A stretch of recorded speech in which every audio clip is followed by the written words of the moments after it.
जय श्री कृष्ण वैष्णव। श्री हरिरायजी रचित ग्रंथ सहस्त्र श्लोकी सेवा भावनाમાં આપણે માનસી સેવા અનોસરની લીલાના દર્શન કર્યા। હવે પ્રભુ વ્રજભક્તોએ સિદ્ધ કરેલી કુંજમાં કેવી રીતે પ્રવેશ કરે છે તેના દર્શન કરીએ। પ્રભુ વનમાં ગોચારણ કરતા હતા, ત્યાં પોતાના ભક્તના વિરહનું સ્મરણ થતાં ગાયોને સોંપીને નિકુંજમાં પધાર્યા। દરેક નિકુંજમાં જુદું જુદું સ્વરૂપ ધરીને પ્રવેશ કરીને સ્વરૂપાનંદનું દાન કર્યું, તે 8 શ્લોકથી કહે છે। ત્યારે ગોપો અને ગાયોથી વીંટળાયેલા ગાયો ચરાવતા મુરલિકાનો મધુર નાદ કરતા પ્રભુ દ્રષ્ટિથી વન જોવા લાગ્યા। ઉદ્બુદ્ધ રસના ભાવથી ભરપૂર થયા, શ્રી સ્વામિનીના ભાવની ભાવના કરવા લાગ્યા। પુષ્કળ ઘાસવાળા પ્રદેશમાં પોતાના ગોપોને ગાયો ચરાવવા મોકલ્યા અને કૃષ્ણ એકલા શ્રી સ્વામિનીના વૃંદમાં ગયા। સન્મુખ આવતા મધ્યસ્થ ગોપીએ ભગવાનના ચરણ સ્પર્શ કર્યા અને ભગવાને તે ગોપીએ કહેલી વાત ધ્યાન દઈને સાંભળી। ગોપીની આરતીનું શ્રવણ કરવાથી તેનો આરતી સહિત ભાવ સાંભળીને પોતે પણ દુઃખિત હૃદયવાળા થયા। તેના સ્વરૂપનું શ્રવણ કરવાને ઉત્કંઠાવાળા તેની અવસ્થાનો વિચાર કરતા, મનમાં તેના સંગની ભાવના કરતા કામ કેલી આપવાવાળા પ્રભુ લીલાથી પરવશ થયા। અનુસંધાન રહિત થયા, પ્રમત્ત થઈને માર્ગમાં પડતા હતા ત્યારે સખીએ તેમનો હસ્તકમલ પકડી રાખ્યો। આ પ્રમાણે નિકુંજ ભવનના દ્વારમાં પધાર્યા। સર્વ નિકુંજોમાં જુદા જુદા રૂપો ધરી દરેક નિકુંજમાં સ્થિતિ કરી। ત્યાં પ્રભુએ પોતાના ગોપીજનને વિશેષ રીતે સ્વરૂપાનંદનું દાન કર્યું અને કૃપાથી શ્રુતિ અને બ્રહ્મા વગેરેને અગોચર લીલા કરી। આ લીલાનું સ્મરણ કરવાની અને તેનું વર્ણન કરવાની મારામાં બિલકુલ યોગ્યતા નથી, તેથી મેં સંક્ષેપમાં જ કહી છે। સત્પુરુષોને તો તે સર્વે એની મેળે જ સ્ફુરે છે। નિકુંજની બહાર જે સખીઓ બેઠી છે તેઓ પ્રભુની નિકુંજની કથા કરતા સમય વ્યતીત કરે છે અને તેમને પણ પોતાના સંચિત ભાવથી સંગમનો અનુભવ થાય છે, તેનું 1.5 શ્લોકથી વર્ણન કરે છે। અને જે ગોપી વ્રજમાં તે પણ પ્રભુના અનોસરની વનની લીલાનું ગાન કરતી વિરહની વ્યથા દૂર કરે છે, તેને પણ અંતરરમણનો અનુભવ થાય છે। તેનું વર્ણન 24.5 શ્લોકથી હરિરાયજી કરે છે। ત્યારે તે નિકુંજની બહાર રહેલી સખીઓ ફરીથી નિકુંજની તે કથાઓનું વર્ણન કરતા આદરથી પોતાના સમય વ્યતીત કરવા લાગ્યા। તેમને વ્રજાધીશના સંગમનો અનુભવ પોતાના સંચિત ભાવથી થયો, તેમજ વ્રજમાં રહેલા ગોપિકાઓ વિયોગમાં પ્રભુના ગુણગાન કરવા લાગ્યા। હે સખી, વામ હસ્ત પર વામ કપોલ ધારણ કરીને ભ્રમરને નચાવતા હરિ જ્યારે વેણુનાદ કરે છે ત્યારે દેવતાની સ્ત્રીઓ મોહિત થઈ જાય છે। તે સમયે વેણુનાદથી ગાયોના ટોળે ટોળા મોહિત થયા, તેમના મુખમાં દાંતથી અડધો ચાવેલો કોળિયો રહ્યો અને તે ગાયો જાણે ચિત્રામણમાં ચિત્રી હોય એવી થઈ ગઈ। તે પ્રમાણે મયુરપિચ્છનો મુગટ ધરીને મલ્લવેશની કાંતિથી પ્રભુ જ્યારે વેણુનાદ કરે ત્યારે નદીઓ સ્તબ્ધ થાય છે। તે જ પ્રમાણે વૃક્ષો મધુધારાની વર્ષા કરે છે। લતાઓએ પોતાના હૃદયમાં રહેલા ભગવદ રૂપને પ્રગટ કર્યું। શ્રી ગિરિરાજ પર સ્થિત પ્રભુએ પોતાને અતિ પ્રિય ગાયોને વેણુનાદથી બોલાવી ત્યારે ત્યાંના વૃક્ષો પ્રેમથી આનંદયુક્ત શરીરવાળા થયા અને પુષ્પપત્ર ફલ તેમાંથી બહાર પ્રગટ થયા। વનમાલાની દિવ્ય ગંધથી, તુલસીના મધુથી મદવાળા ભ્રમર આપની પાછળ પાછળ નિત્ય કુંજન કરતા કરતા જતા હતા અને હરિવચનમાં તેમને આદર આપતા। ત્યારે પક્ષીઓ મુનિરૂપ થઈ ગયા, નેત્ર મીંચી દીધા, શ્રવણ કરવાને મૌન ધારણ કર્યું, નિકટમાં સ્થિતિ કરી। તે જ પ્રમાણે ગિરિની ટોચ ઉપર ઊભા રહેલા પ્રિયતમ પ્રભુના મુખથી વગાડેલી વેણુનાદને શ્રવણ કરીને મેઘોએ ભગવાન ઉપર છાયા કરી, પોતાના સર્વસ્વરૂપ જલથી વર્ષા કરી. તે જ પ્રમાણે બ્રહ્માદિ દેવતાઓ વેણુનાદ શ્રવણ કરીને પોતાના મનથી પ્રભુની લીલા તથા વેણુનાદની ગતિ નહીં જાણવાથી મસ્તક નમાવીને મૂર્છિત થઈ ગયા. વ્રજની ભૂમિઓમાં શ્રેષ્ઠ વૃષભની માફક સકામ ગતિ કરતા પ્રભુના દર્શનથી અમે સ્મરણ રહિત થઈ ગયા અને વૃક્ષના જેવી સ્તબ્ધ ગતિને પ્રાપ્ત થયા. હસ્તકમલમાં રહેલી મણિમાલાથી પોતાની ગાયોને ભગવાન ગણે છે. દિવ્ય સુગંધયુક્ત તુલસીમાલાને ઉરસ્થલ પર પોતે ધારણ કરી છે. ગોપના ખભા ઉપર મૂકેલા બંને હસ્તની સ્થિતિથી પોતાના ચરિત્રનું સૂચન કરે છે અને ગાન કરવાથી મુરલીના નાદથી અમારા ચિત્ત ઠગાઈ ગયા. કુંદ પુષ્પની માલાઓ વડે ગોપ વેશ ધરીને ગોપોની સાથે દર્શન દઈને પ્રભુ હરણીઓને ઘર છોડાવી દીધા, પોતાની ઉપાસિકાઓ બનાવી દીધી. વિશેષ કરીને ગોધન સહિત યમુનાના તટ ઉપર સ્નેહીઓની સાથે નર્મ ક્રીડા કરતા પ્રભુએ ઉપદેવ ગંધર્વો જે પોતાના હાથમાં ભેટ લઈને વાદ્ય ગીત સંગીત સહિત બંદીજન ત્યાં આવ્યા, પોતાના પ્રભાવથી પોતાના પરિવાર રૂપ બનાવી દીધા. શ્રી ગિરિરાજજીને ધારણ કરનાર વ્રજની ગાયો પર વાત્સલ્ય ભાવવાળા પ્રભુ સર્વે ગોધનને લઈને વનમાંથી ઘેર પધારતા હતા. ત્યારે રસ્તામાં વૃદ્ધ પુરુષો પણ ભગવાનના ચરણકમલને નમસ્કાર કરતા. પોતાના ભક્તના નેત્રને અત્યંત આનંદોત્સવ કરાવવા પ્રભુ સંધ્યા સમયે પોતાના ચરિત્રનું ગાન કરતા ગોપ બાલકો સહિત પધારતા હતા. જ્યારે ગોરજથી કેશ વ્યાપ્ત થઈ ગયા હતા, પોતાના સુહૃદયોના મનોરથ પૂર્ણ કરવાને તેમણે વેણુ વગાડતા વ્રજમાં આણતા હતા. ત્યારે વેણુનાદના રસના પોતે હોવાથી પોતે જ તે રસથી મોહિત થયા. શ્રી સ્વામિનીના દર્શનના આનંદથી ભગવાનના લોચન મદથી ઘૃણાયમાન થઈ ગયા. પોતે જો કે સ્વલ્પ માન દેવાવાળા છે, તો પણ રસના આધિક્યથી બહુમાન દેવા લાગ્યા. વ્રજમાં પધારતા પ્રત્યેક ચરણ ભક્તના અંતઃકરણમાં જ કંઈક માન રહ્યું હતું તેનું ખંડન કરવા લાગ્યું. પ્રસ્વેદથી તથા સુવર્ણના કુંડલના પ્રકાશથી બોરના જેવું કંઈક લાલ વદન પ્રભુનું થઈ રહ્યું. તે કુંડલના પ્રકાશથી ગંડસ્થલ શોભી રહ્યું. યાદવોના રાજા ગજની ચાલથી જેમ ચંદ્રમા રાત્રિને કૃતાર્થ કરવા પધારે તેમ કૃતાર્થ કરવા પધાર્યા. સાયંકાલે પાછા પધારેલા પ્રભુ વ્રજભક્તોના તાપ દૂર કરી વેણુનાદ કરવામાં પરાયણ છે. વેણુના રસને પોતે જાણતા છતાં પોતે જ તેમાં મોહિત થયા. આ પ્રકારની અનંત લીલાના વેણુગાનથી ગોપીઓ પોતાના અંતર્ભાવથી ભાવાત્મક સ્વરૂપને હૃદયમાં પ્રાપ્ત કરીને દિવસમાં પણ વિયોગમાં પ્રિયનો સંગ આ પ્રમાણે પ્રાપ્ત કરીને આંતરરમણ કરે છે.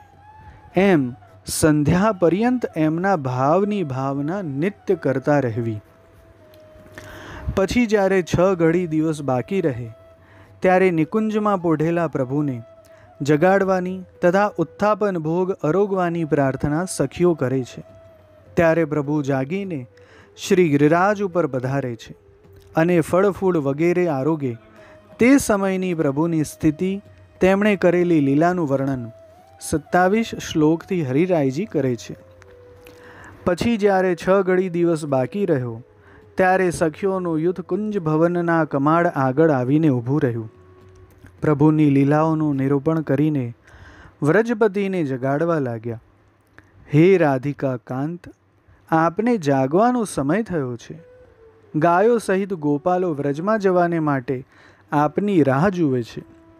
હે સ્વામિનીને દર્શનના આનંદરૂપ, હે સ્વામિની સહ સ્થિતિ કરનાર, મુખ ઉપર છૂટા કેશથી શોભતા હે નખચંદ્ર કલંકિત પ્રભુ, હે અંજનથી શોભતા અધરવાળા પ્રભુ, હે કપલદ્વય પર ચક્રાકારવાળા પ્રભુ, હે હાસ્યયુક્ત વદન કમલવાળા પ્રભુ, હે પ્રિયાધર પિપાસક, હે વિપરીત રસથી પ્રાપ્ત સ્વામિનીના શૃંગારની શોભાવાળા પ્રભુ, હે કેસરથી રંગાયેલા હૃદયવાળા, નખક્ષતથી ચિત્રાયેલા તૂટેલા મોતી અને મણિના હારથી શોભતા અંગવાળા, આપના શ્રી સ્વામિનીના યુથની ભુજાઓથી આલિંગિત કંઠવાળા પ્રભુ, હે ગોપીશ, હે ગોધનના અધીશ, હે ગોવર્ધનધર, ગોવર્ધન ઉપર પુલિંદિનીઓની સાથે સખી વૃંદ આવીને શ્રમ લઈને કંદ આદિક અને વનના ફળ દાડમ, બોર, કેળા, કસેરું, કાકડી, ખરબૂજા, જસીરી, ફાલસા, પીલું, જાંબુ, નારંગી, કેળા, કેરી અને બીજા ફળો લાવીને નમ્રતાથી આપની રાહ જુએ છે. તેથી આપે તેમનો મનોરથ પૂર્ણ કરવો જોઈએ. આ પ્રમાણે સખીજનો ઘણા ભાવથી કહેવા લાગ્યા.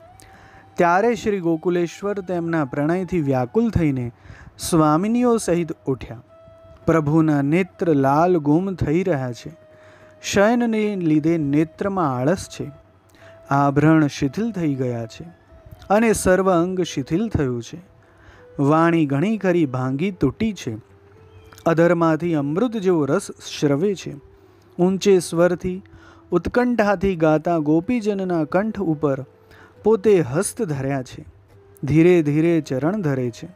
ગજરાજની સમાન ચાલ છે. કેસરથી લાલ થયેલી ચોડાયેલી વનમાલાથી પોતે સારી રીતે શોભે છે. વનમાલાના મધુનું પાન કરનાર ભ્રમરોને કુંજનથી વારંવાર આદર આપે છે. તેની સુગંધ લેતા પોતાનો કામદેવ ઉદ્દીપન થાય છે. શ્રી સ્વામિનીના બંને હાથ ઉપર પોતાના હસ્તકમલ રાખ્યા છે. રસના અતિશયથી સંમોહિત થઈને અનુસંધાન વિનાના પોતે થઈ ગયા. શ્રી સ્વામિનીના મુખચંદ્રનું દર્શન કરવા આપના નેત્રકમલ ચકોર બની ગયા. રસાસક્તિને વશ થઈને પોતાના ભક્તને આધીન ગતિ કરે છે. આ પ્રમાણે વિશેષતાથી નિજજનના હૃદયને સંતોષ આપનારી લીલા પરસ્પર માર્ગમાં કરતા કુંજ દ્વાર આગળ આવ્યા. પોતાના ભાવથી ભાવિત અનંત સામગ્રી સહિત પોતે છે. પ્રિય પોતાની સ્વામિનીના યુથ સહિત છે. સર્વના નેત્રને આનંદ આપે છે. લીલાથી પરવશ થયેલા શ્રી કૃષ્ણને સખીઓએ જોયા ત્યારે પોતાના હૃદયના આનંદના દૂતોરૂપી કટાક્ષો વડે શ્રી હરિને આનંદ આપ્યો. ત્યારે આનંદના વિધાન હરિ પોતે પણ આનંદ આપતા અત્યંત શોભવા લાગ્યા. એટલામાં પુલિંદિનીઓએ જલ્દી આવીને હરિદાસ ગોવર્ધને સમર્પણ કરેલા સર્વ ઉત્તમ પદાર્થો, કંદમૂલ, ફળ વગેરે પ્રભુની સમીપ મૂક્યા.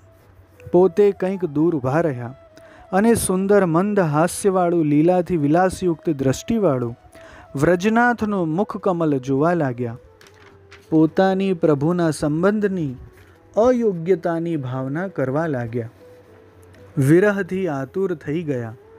દેહ ધર્મ ભૂલી ગયા અને ચિત્રપ્રાય થઈને ઊભા રહ્યા. વ્રજનાથે પણ ત્યાંના સર્વ જંગમ પદાર્થને પોતાના નેત્રથી શીતળ કર્યા અને સ્વામિનીના યુથ સહિત સર્વ સામગ્રી પોતે ફલરૂપ હોવાથી સર્વ ફલ પોતાનામાં છે.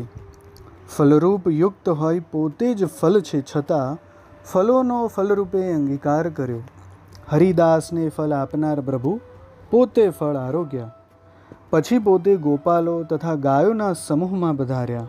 વ્રજમાં જવાનો વિચાર સખીઓની સાથે કર્યો અને અનવસરના વિયોગની વ્રજસ્થ ભક્તની દશા, તેમાં પ્રભુનું મમત્વ અને ભક્તાધીનપણું પોતે પ્રગટ કરતા વ્રજ તરફ જવા લાગ્યા. તે લીલાનું વર્ણન હરિરાયજી આગળ કરે છે.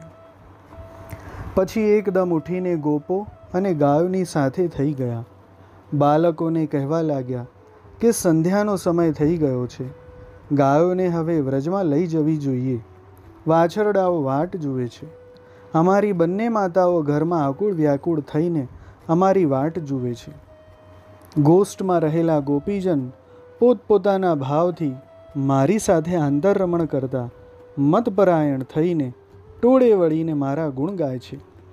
પોતાના ઘરની બધી ક્રિયાઓનો તેમણે ત્યાગ કર્યો.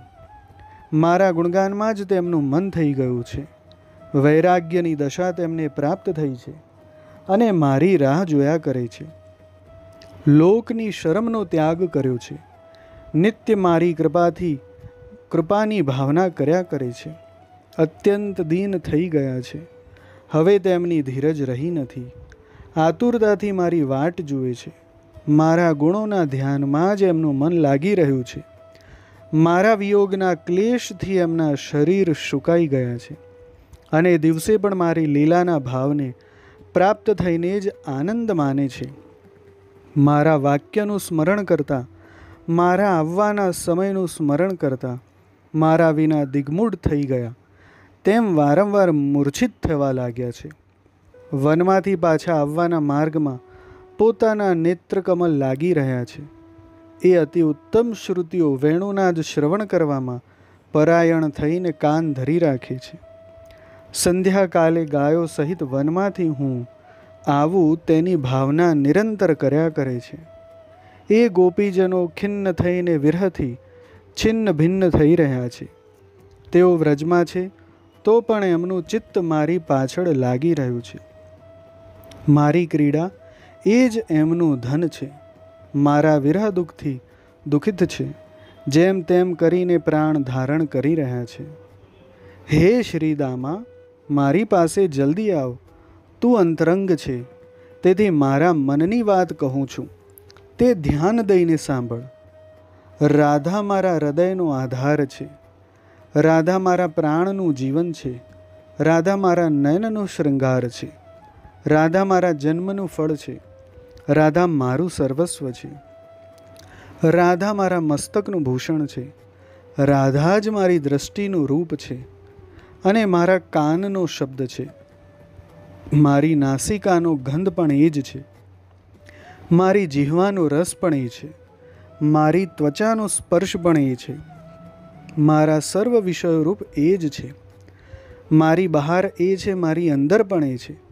મારી આગળ અને પાછળ એ જ છે. ચાલતા, ઊભા રહેતા, શયન કરતા એ જ છે. સ્વપ્નમાં પણ હું એને જ જોઉં છું. સુષુપ્તિમાં એનામાં જ હું લીન થાઉં છું. હે મિત્ર, હું જાગતો હોઉં ત્યારે પણ મારી આંખ આગળથી એ દૂર થતી જ નથી. ભોજન કરતી વખતે પણ એ પ્રમાણે એ જ મારી પાસે આવીને ઊભી રહે છે. હે મિત્ર, બહુ શું કહું. જે મારા મુખ કમલમાં હું મૂકું છું તે સર્વે એના અધરામૃત જેવું સ્વાદવાળું થઈ જાય છે. હે સખા, એના અધરામૃત વિનાની બીજી વસ્તુનો ભોગ કરવો મને રુચિકર લાગતો નથી. એના વિરહમાં હું ઘરમાં કેમ રહી શકું અને વનમાં પણ કેવી રીતે જઉં? એના વિરહમાં મનમાં જઈ શકાતું નથી, ઘરમાં રહી શકાતું નથી. એમાં બીજું કંઈ કારણ નથી. હે મિત્ર, રાધાના અધરામૃતનું સેવન કરવું એ જ મારું જીવન છે. ત્રણેય લોકમાં જેના